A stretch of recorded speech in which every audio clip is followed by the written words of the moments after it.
서울중앙지검의 전경입니다. 전국 최대 규모의 검찰청이에요. 이 청사 안에서 피의자 36살 A씨가 자해를 시도했습니다. 피의자의 곁에는 항상 수사관들이 바늘과 실처럼 쭉 따라다닙니다. 하지만 화장실까지는 못 따라갑니다. 사달은 화장실 안에서 났습니다.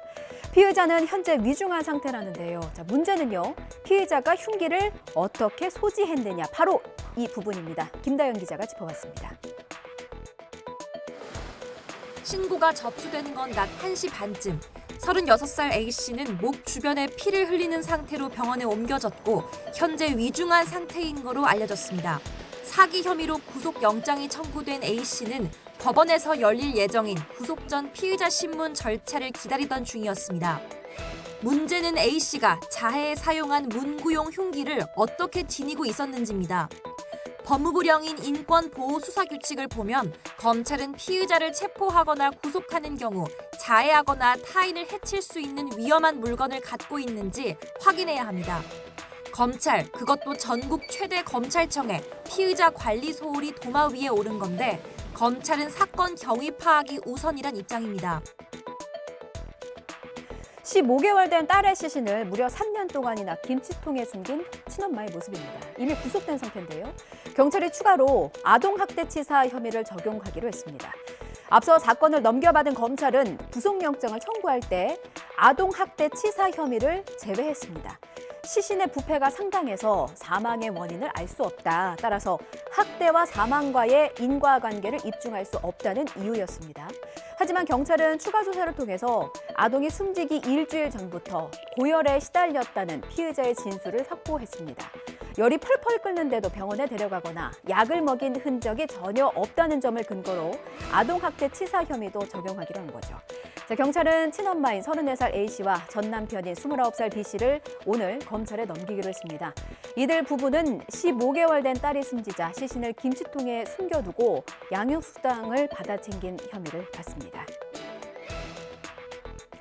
인도산 액세서리가 한국산으로 신분 세탁하는 과정을 거쳐서 미국으로 수출해 돈을 벌어들인 일당이 붙잡혔습니다. 한국산으로 둔갑한 이유는요, 바로 관세 때문입니다. FTA, 자유무역협정이 체결된 덕분에 관세가 붙지 않았던 거죠. 게다가 K-팝의 열풍으로 한국산의 인기가 아주 좋거든요. 이들은 원산지도 재탁하고 해외 명품 상표권을 위반한 혐의도 받고 있습니다. 이승윤 기자입니다.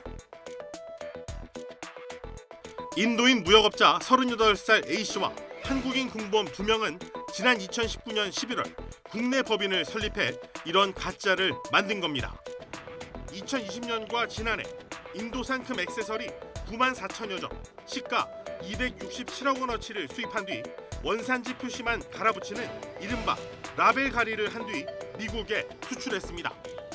이 과정에서 인도산 금 제품 870여 점, 시가로 27억 원어치는 샤넬 등 해외 유명 상표를 무단 도용한 혐의도 받고 있습니다. 네, 최근 들어서 K-팝이라든지 K-드라마가 인기를 끌면서 한국산으로 위장하게 되면 미국 시장에서 인기가 많아지기 때문에 한국산으로 위장한 것으로 보이고 있습니다. 3, 4분기 통계를 보면요, 작년에 건수 대비는 약 17%, 금액 대비는 88% 증가한 것으로 저희 관세청에서는 보고 있습니다. 다음 소식입니다. 부산 청사포에서 참변이 일어났습니다. 마을버스 운전자가 잠시 차량을 세우고 화장실에 간 사이에 마을버스는 내리막길 100m를 질주했습니다.